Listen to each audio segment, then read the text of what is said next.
IT industry पिछले साल से हैरान कर रही है ना। तो पिछले साल से सब आईटी की कंपनियां करेक्शन में है। अभी बताओ कि भी आईटी इंडस्ट्री में क्या है। इंडस्ट्री के ग्रोथ के बारे में बताना, कंपनीज के बारे में बताना, और टीसीएस के रिजल्ट और वैल्यूएशन। डन अमोल भाई। यस सर, चलो now definitely yes. Stage with you. Thank you very much. Welcome. और थैंक यू पीयूष सर, जो कि ये प्रेजेंटेशन करने का अपॉर्चुनिटी मुझे दिया। सबसे पहले मैं सारे व्यूवर्स का वेलकम करता हूँ हमारे प्रॉफिट फ्रॉम इट की टीम की ओर से। हमारा जो ये 9 मंथ यानी कि Q3 का जो भी जो कंपनी का क्वार्टरली रिजल्ट प्रेजेंटेशन का सीरीज शुरू हो रहा है, तो इस सीरीज में सबसे पहले हम आपका स्वागत करते हैं। तो आज ये पहला ही हमारा सेशन है। तो इसमें भी जो दूसरी कंपनी है वो टीसीएस है, जो कि हमारा आईटी इंडस्ट्री से बिलोंग करती है। तो चलिए हम चलते हैं और देखते हैं थोड़ा सा टीसीएस के बारे में। तो ये अगर हम यहाँ पे आईटी कंसल्टिंग इंडस्ट्री देखें, तो इसमें टोटल जो हमारे नंबर ऑफ लिस्टेड कंपनीज है वो 70 कंपनीज यहाँ पे अपना आईटी इंडस्ट्री में लिस्टेड है। उसके बाद अगर हम इसमें थोड़ा सा इसका मार्केट साइज को समझने की कोशिश करें, यानी कि ये जो आईटी एंड बिजनेस सर्विस जो इंडस्ट्री है वो कितने बिलियन डॉलर का मार्केट साइज है, तो उसमें अगर सबसे पहले हम देखें तो जो H1 2021 में जो इसका मार्केट साइज था वो 6.96 बिलियन डॉलर्स का था, जो कि 2022 आते आते ये 13.87 यानी कि ऑलमोस्ट 14 बिलियन डॉलर हो गया। और ऐसा उम्मीद की जा रही है कि 2025 आते आते ये लगभग बढ़ करके अपना 20 बिलियन डॉलर तक ये पहुंच जाएगा। उसके बाद अगर हम इसका सेक्टर वाइज कॉम्पोजिशन देखें या फिर सेक्टर वाइज ब्रेकअप देखें, तो अगर ब्रेकअप में हम सबसे पहले अगर आईटी सर्विसेज को देखें, तो आईटी सर्विसेज जो है वो हमारे यहाँ पे 51.2% का ये अपना मार्केट शेयर यहाँ पे दिखा दिखा रहा है, जो कि 2023 का एस्टिमेटेड है। उसके बाद हम अगर बिजनेस प्रोसेस देखें जो 19.3 है, और अकॉर्डिंगली अगर आप आगे आप देख सकते हैं 22.1 एंड 7.4%। इसके बाद अगर हम इसका एक्सपोर्ट का रेवेन्यू देखें सेक्टर वाइज, तो वो जो रेवेन्यू हमें दिख रहा है वो आईटी सर्विसेज जो है उसमें हमारा लगभग 53.6% का हमें यहाँ पे इसका रेवेन्यू यहाँ पे हमें नजर आ रहा है। और अगर उसके बाद हम बीपीएम को देखें तो बीपीएम का लगभग 21.7, एंड आर एन डी का हमारा जो आ रहा है वो आ रहा है 24.9%। इसके बाद हम थोड़ा सा इसके की ट्रेंड्स यानी कि एक्सपोर्ट रेवेन्यू में कितना ग्रोथ हुआ है इसको थोड़ा सा समझने की अभी कोशिश करते हैं। अगर हम सबसे पहले अगर आईटी सर्विसेज को देखें, तो ये फाइनेंशियल ईयर 2016 में ये 61 बिलियन डॉलर का यहाँ पे इसका एक्सपोर्ट का रेवेन्यू था, जो कि फाइनेंशियल ईयर 2023 आते आते $104 का इसका रेवेन्यू हो गया। तो काफ़ी अच्छा यहाँ पे हमको रेवेन्यू में ग्रोथ देखने को यहाँ पे मिला है। इसके बाद अगर हम यहाँ पे बीपीएम इंडस्ट्री भी देखें, आईटी सर्विस के बाद अगर हम बीपीएम को देखें, तो फाइनेंशियल ईयर 2016 में ये जो 24.4 बिलियन का जो एक्सपोर्ट का रेवेन्यू आता था वो भी बढ़ करके 42.1 तक, 42.1 यूएस बिलियन डॉलर तक अभी पहुंच गए। उसके बाद अगर हम software products and engineering services को देखें, तो फाइनेंशियल ईयर 2016 में 22.4% का जो इनका रेवेन्यू था, एक्सपोर्ट रेवेन्यू था, वो भी बढ़ करके 48.3 अभी फाइनेंशियल 2023 में इसका हो चुका है। का पूरा इंडस्ट्री का अगर मार्केट कैप देखें, तो पूरे आईटी इंडस्ट्री का जो मार्केट कैप है वो लगभग 33 लाख करोड़ है, जो कि काफी अच्छा मार्केट कैप हम इसको बोल सकते हैं ऑल ओवर इसके हमारे ऑल ओवर मार्केट में। इसके बाद अगर हम इसके सेल्स देखें, ये जो सेल्स है हमारे फाइनेंशियल ईयर 2023 के है, तो इसमें इनका जो आईटी इंडस्ट्री का जो सेल्स है वो लगभग 5,70,000 करोड़ का इनका सेल है। और इनके जो प्रॉफिट्स है लगभग 1 लाख करोड़ प्लस के इनके यहाँ प्रॉफिट्स यहाँ पे हमें दिख रहे हैं।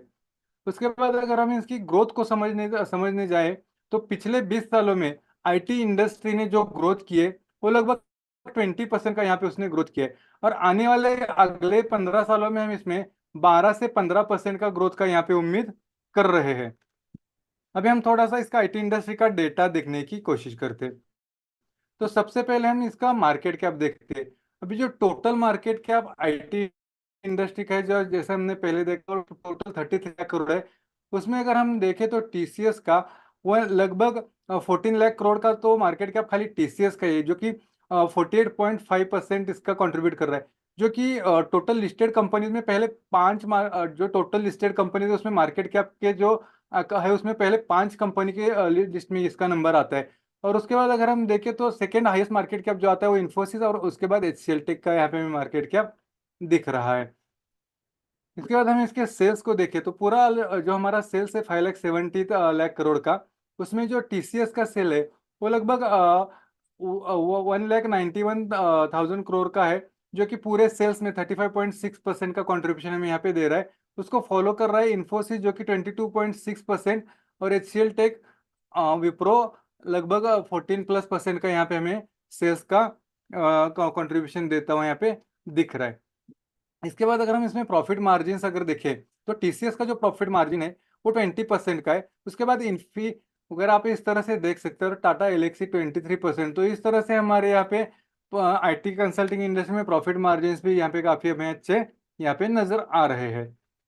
इसके बाद अगर हम इसके debt and lease paying capacity देखें, इसको हम ICR भी बोलते हैं, इंटरेस्ट कवरेज रेशियो। तो अगर इसमें हम देखें तो TCS का जो ICR यानी कि debt and lease paying capacity है वो लगभग 61 है, इन्फोसिस में 131 है, और अकॉर्डिंग आप देख सकते हैं। अभी अगर हम देखें तो यहाँ पे ICR जो है ये ज्यादातर IT इंडस्ट्रीज की जो कंपनीज है वो डेट फ्री है या फिर निग्लिजिबल डेट वाली कंपनी, इसीलिए आपको यहाँ जो है ये सारे फिगर्स आपको यहाँ पे उनके अच्छे ही यहाँ पे दिखेंगे। इसके हम TCS के हिस्टोरिकल डेटा को भी थोड़ा सा देखते हैं। सबसे पहले हम TCS का इनकम देखते हैं जो कि 1,000 करोड़ में है। अगर हम यहाँ पे 2005 में देखें तो जो 4,000 करोड़ का धंधा TCS करती थी वो 2023 आते थे लगभग 226,000 करोड़ का वो धंधा भी यहाँ पे कर रही है, जो कि काफी अच्छी अचीवमेंट उनकी है। यानी कि पिछले 20 सालों में उसने 20% के CAGR से अपना ये जो धंधा है इसको इसमें ग्रोथ हमको दिखाया है। उसके बाद अगर हम इसके प्रॉफिट की बात करें तो इसने प्रॉफिट जो है वो 2005 में ये 2,000 करोड़ का प्रॉफिट करती थी, जो कि अभी बढ़कर के 2023 में लगभग 40,000 करोड़ का यहाँ पे हमें प्रॉफिट करती दिख रही है। इसका इसका जो प्रॉफिट है ये कंसिस्टेंट कंपनी हमें प्रॉफिट करती हुई दिख रही है। बस ये 2018 में एक बार उसका प्रॉफिट कम हुआ था, लेकिन इसने अपने हिस्ट्री में कभी भी लॉस नहीं किया। इसके लिए बहुत ही पॉजिटिव चीज हम यहाँ पे TCS के लिए बोल सकते हैं। इसके बाद हम इसके रिजर्व देखते हैं तो इसके जो रिजर्व्स है अगर आप 2005 से देखोगे तो 2005 में ये 3,000 करोड़ का रिजर्व रखता था, जो कि ये 2016-17 आते आते 81,000 करोड़ तक पहुंच गया। और दोस्तों अगर आप देख रहे हो तो 2017 से 2022 तक आप देखोगे तो इसमें रिजर्व में हमको ग्रोथ नहीं नजर आ रही है। तो अभी उसका रीजन क्या है? अगर आप 2005 से 2016 तक अगर देखो तो ये एक ग्रोइंग फेज में थे, यानी कि इमर्जिंग फेज से धीरे धीरे धीरे अपने मैच्योरिटी की तरफ जा रही थी। अभी जैसे वो 2017-18 में आ गए वो एक मैच्योर फेज में पहुंच गई। और अभी वो यहाँ पे अभी 2017 के बाद डिविडेंड से जितना उनको प्रॉफिट हो रहा है वो उतना पूरा इनकम वो डिविडेंड में ही दे रही है। तो अभी TCS जैसी कंपनी जिसका जो रिजर्व है लगभग 90,000 करोड़ का जिसका रिजर्व है, तो अभी वो जितना भी प्रॉफिट आ रहा है अपने शेयर होल्डर्स में एज ए डिविडेंड वो डिस्ट्रीब्यूट कर रही है, यानी कि अराउंड 80% ऑफ डिविडेंड्स वो यहाँ पे हमें डिस्ट्रीब्यूट कर रही है। अगर किसी ने 2005 में 1 लाख रुपए इन्वेस्ट किया होता TCS में, तो हर साल वो डिविडेंड का ही अमाउंट हो 30,000 रुपीज का अभी तक यहाँ पे ले रहा होता। इसके बाद अगर हम 2005 को देखें तो 2005 में TCS का जो स्टॉक का प्राइस था वो सिर्फ और सिर्फ 140 रुपीज था, जो कि अभी 3,900 के अराउंड पहुंच गए। यानी कि अगर देखें तो इन ये 2005 से लेकर के 2023 तक इसने लगभग इन्वेस्टर्स का पैसा 28 गुना हमको यहाँ पे बढ़ा के दिया है। उसके बाद हम TCS के अभी करंट 9 मंथ्स के जो रिजल्ट यानी कि Q3 के रिजल्ट्स हैं उसको थोड़ा सा डिस्कस करते हैं। तो सबसे पहले अगर आप देखोगे तो यहाँ पे जो इनका सेल्स है वो सेल्स में हमें दिख रहा है कि 8% का ग्रोथ आया है। उसके बाद प्रॉफिट जो है उसमें भी लगभग 8.84 यानी कि 9% का ग्रोथ हम बोल सकते हैं।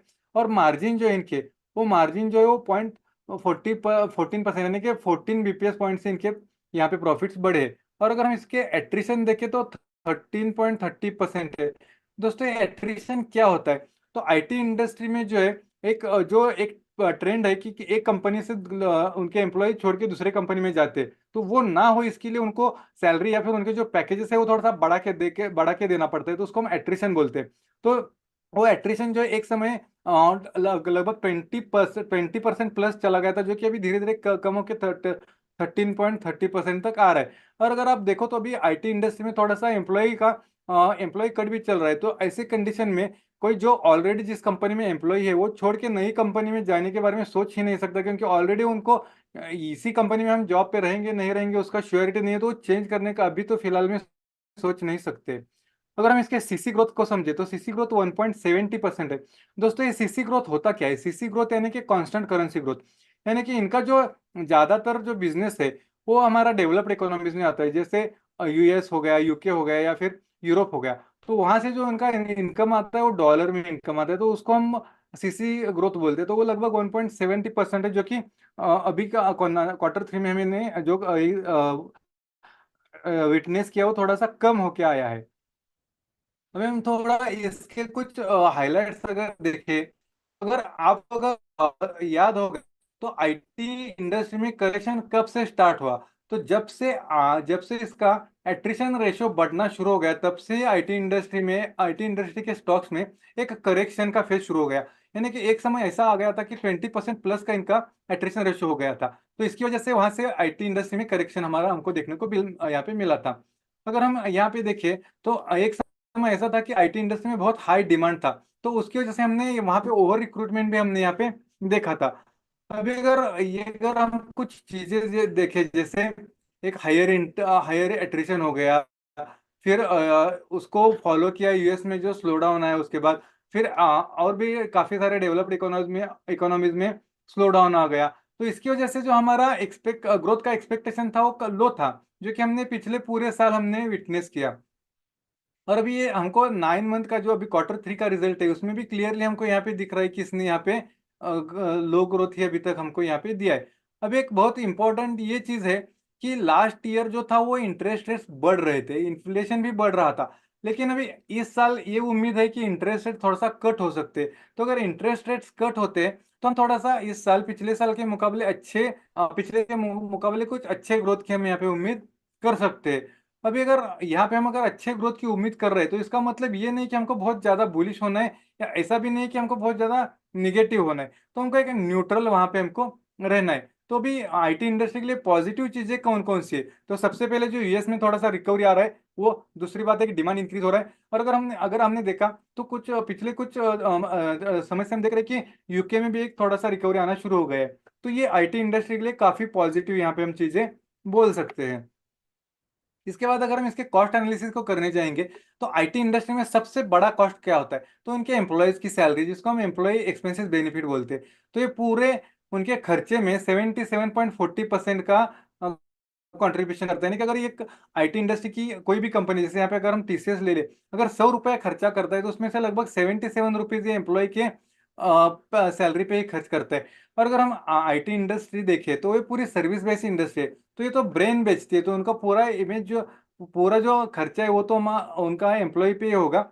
और सेकंड हाईएस्ट जो एक्सपेंस है उनका वो अदर्स आता है। तो अदर्स एक्सपेंसेस उनका क्या होता है? जैसे मान लो इन लोगों को ये प्रोजेक्ट्स वगैरह अप्रूव करवाने के लिए, फिर मीटिंग के लिए अब्रॉड जाना पड़ता है, वहां पे उनके आने जाने के खर्चे, वहां पे 5 स्टार होटल में रुकने का वगैरह खर्चा, तो ये खर्चा थोड़ा ज्यादा होता है। तो इसीलिए ये दो खर्चे उनके थोड़े से हम यहाँ पे बड़े मानते हैं। उसके बाद अगर हम इसके सेगमेंट वाइज रेवेन्यू को समझे तो इनका सबसे ज्यादा जो रेवेन्यू जनरेट होता है वो बैंकिंग एंड फाइनेंशियल सर्विसेज के सेगमेंट से इनका जनरेट होता है। और जो कि टोटल उनका जो रेवेन्यू है उसमें रेवेन्यू में लगभग 38% का यहाँ पे वो शेयर कॉन्ट्रीब्यूट करते हैं। यानी कि अगर टीसीएस 100 रुपए कमा रहा है तो उसमें से 38 रुपीज तो खाली उनको बीए पैसा ही कमा के दे रहा है, जो कि 7.35% का ग्रोथ है। लेकिन अगर हम इसका कांस्टेंट करेंसी ग्रोथ देखें, जो कि हम डॉलर में बोलते हैं, तो वो थोड़ा सा डिक्रीज होकर आधा परसेंट से डिक्रीज हो चुका है। तो इसके बाद सेकंड हाईएस्ट वो जो रिटेल कंज्यूमर हमको यहाँ पे दिख रहा है। तो इस तरह से आप देख सकते हैं कि किस तरह से इनका ग्रोथ हो रहा है और किस तरह से ये कांस्टेंट करेंसी में ग्रोथ आ रहा है इनका। इसके बाद अगर हम आगे इसके करंट ट्रेंड को समझने की कोशिश करें तो फाइनेंशियल ईयर 2023 में ये जो सेल्स था वो उसका 18% का सेल्स ग्रोथ था, जो कि फाइनेंशियल ईयर 2024 के क्वार्टर 1 में कम होकर 13%, उसके बाद 10%, उसके बाद 8%। यानी कि हम यहाँ पे क्लियरली देख पा रहे हैं कि यहाँ पे एक निगेटिव ट्रेंड हमको यहाँ पे सेल्स में दिख रहा है। सिमिलरली अगर हम यहाँ पे मार्जिन में भी अगर देखें तो 18.76, 18.73, बस H1 में थोड़ा सा मार्जिन यहाँ पे थोड़ा हाइक आया था, उसके बाद फिर अभी Q3 में हमारा 18.70% का यहाँ पे मार्जिन दिख रहा है। और अगर हम प्रॉफिट देखें तो प्रॉफिट में भी 10%, उसके बाद Q1 में 17%, उसके बाद से हमें मार्जिन में भी थोड़ा निगेटिव ट्रेंड दिख रहा है। तो ये सारी चीजें देखते हुए हम 2024 के लिए जो एस्टिमेट कर रहे हैं वो हम सेल्स में 8% का कर रहे हैं। मार्जिन जो इसका हम 18.70% मार्जिन एक्सपेक्ट कर रहे हैं। और इसका जो प्रॉफिट है वो 8.63 का प्रॉफिट ग्रोथ हम यहाँ पे एक्सपेक्ट कर रहे हैं। इसके बाद हम इसके थोड़े फ्यूचर एस्टिमेट्स को समझने की कोशिश करते हैं। अगर हम इसमें फाइनेंशियल ईयर 2024 को देखें तो हम फाइनेंशियल ईयर 2024 में इसमें धंधे की जो उम्मीद कर रहे हैं लोग, वो लगभग 2.5 लाख करोड़ के धंधे की उम्मीद कर रहे हैं। उसके बाद जो प्रॉफिट है वो एक लगभग 45,000 प्लस करोड़ के हम प्रॉफिट की उम्मीद कर रहे हैं। उसका ईपीएस जो है 126 का उम्मीद कर रहे हैं। उसका जो फेयर वैल्यू है लगभग 3,000 प्लस का उम्मीद कर रहे हैं। मार्जिन हम 18.70% का उम्मीद कर रहे हैं। और जो डिविडेंड है वो हम 113 रुपीज का डिविडेंड हम यहाँ पे उम्मीद कर रहे हैं 2024 में। उसके बाद अगर हम 2030 को देखें तो 2030 में हम 5 लाख प्लस 5 लाख करोड़ प्लस का हम यहाँ पे सेल्स का उम्मीद कर रहे हैं, जो कि अपने आप में एक माइलस्टोन का अचीवमेंट उनको हो सकता है। और उसके बाद अगर हम प्रॉफिट देखें तो वो भी लगभग 1 लाख प्लस करोड़ का हम प्रॉफिट यहाँ पे उम्मीद कर रहे हैं। ईपीएस भी 300 प्लस का। और जो हमका फेयर वैल्यू है वो लगभग 7,600 का हम यहाँ पे उम्मीद कर रहे हैं। और आईटी इंडस्ट्री में हम मार्जिन 20 लगभग 20-21% का मार्जिन हम यहाँ पे उम्मीद कर रहे हो। और उसके बाद अगर हम डिविडेंड देखें तो 2030 आते हैं तो हम इसमें 287 का डिविडेंड यहाँ पे उम्मीद कर रहे हैं। अगर हम 2035 देखें तो हम सेल्स जो है वो 11 लाख करोड़ के सेल्स की उम्मीद कर रहे हैं। प्रॉफिट जो है लगभग 2 लाख करोड़ प्लस का प्रॉफिट को उम्मीद कर रहे हैं। ईपीएस जो है 600 प्लस का ईपीएस को उम्मीद कर रहे हैं। फेयर वैल्यू जो है हम 15,000 प्लस का उम्मीद कर रहे हैं। और मार्जिन जो लगभग 21% का यहाँ पे उम्मीद कर रहे हैं। और जो डिविडेंड दे सकता है वो लगभग 576 का डिविडेंड हमें यहाँ पे दे सकता है। उसके बाद अगर हम इसके वैल्यूएशंस को देखें तो इनके जो ईपीएस है वो लाइक 2023 में 115 था, जो कि हमारा अभी अगर देखें तो हम 2024 में 126 का उम्मीद कर रहे हैं। और इनके अगर पी देखें तो पी उनका एक कांस्टेंट यानी कि 30-32 के रेंज में उनका पी हमें दिख रहा है। और इनका जो पेग रेशियो है वो लगभग 3.55 हमको यहाँ पे दिख रहा है। उसके बाद अगर हम इसके शेयर होल्डर पैटर्न को देखें तो इसमें प्रमोटर्स के पास 72.30% के स्टेक्स है। एफआईआईस के पास 12.47, डीआईआईएस के पास 10%। और उसके बाद पब्लिक के पास हमारे 5.17% इसका स्टेक यहाँ पे हमें दिख रहा है। तो अगर हम इसके टेक्निकल्स को समझने की कोशिश करें तो अगर हम यहाँ पे इसका अगर प्राइस 3,330 रुपए तक आता है तो इसमें एक बाइंग की उम्मीद यहाँ पे, एक बाइंग का अच्छा वैल्यूएशन हम इसको बोल सकते हैं। और एक आने वाले एक साल में हम इसमें टारगेट की जो उम्मीद कर रहे हैं वो लगभग 4,500 रुपए के टारगेट की हम इसमें यहाँ पे हम उम्मीद कर रहे हैं। और हम अपने पोर्टफोलियो में इसका जो वेटेज सजेस्ट कर रहे हैं वो भी कि ओवरऑल कंडीशंस को देखते हुए 3.25% का पोर्टफोलियो वेटेज हम यहाँ पे रेकमेंड कर रहे हैं। तो दोस्तों थैंक्स, ये था हमारा टीसीएस का प्रेजेंटेशन। तो मैं आपको एक बात यहाँ पे क्लियर बोल दूं कि हम ना यहाँ पे कोई टिप प्रोवाइड कर रहे हैं, नहीं प्रॉफिट फॉर्मेट कोई टिप प्रोवाइड करता है। तो ये जस्ट एंड जस्ट हमने एजुकेशन पर्पज के लिए बनाया हुआ है। तो आप अपना इसमें इन्वेस्टमेंट करने से पहले आप अपना खुद का एनालिसिस खुद कर ले। और इसी तरह के इंफॉर्मेशन जानने के लिए हमारे प्रॉफिट फॉर्मेट के यूट्यूब चैनल को आप जरूर सब्सक्राइब कर ले। Thank you. Over to you Piyush sir. Thank you very much Amol भाई, और बहुत ही अच्छे आपने इंफॉर्मेशन दी। मैंने नोट किया आपके पॉइंट, और मैं आपके प्रेजेंटेशन से क्या नोट कर पाया हूं कि आईटी इंडस्ट्री ऑलरेडी एक बड़ी इंडस्ट्री है इंडिया में, पहले नहीं थी। राइट, छोटी इंडस्ट्री से बड़ी हुई, अच्छा ग्रोथ हुआ। जो बिजनेस आता है इनका डेवलप्ड इकोनॉमी से आता है, यूरोपियन कंट्री से, अमेरिका से। राइट, तो अब तक ग्रोथ जबरदस्त आ रहा था। अभी ग्लोबली मंदी है। मैंने अभी आप लोगों के साथ जीडीपी का वर्ल्ड का डेटा शेयर किया कि भाई आईएमएफ और वर्ल्ड बैंक भी क्या कह रहा है। तो यूएस 1.5-2%, यूरोप 1-8%। तो इसी की इफेक्ट आप टीसीएस, इन्फोसिस, एचसीएल सबके रिजल्ट में देख रहे हो। आपने सीसी ग्रोथ कितना बताया अमोल भाई? 1.7% जो 1.7%। तो 1 रियल ग्रोथ कितना है? 1.7 ही हुआ ना। हाँ, रियल ग्रोथ 1.7 ही हुआ क्योंकि उनका ज्यादातर बिजनेस बाहर से ही आता है।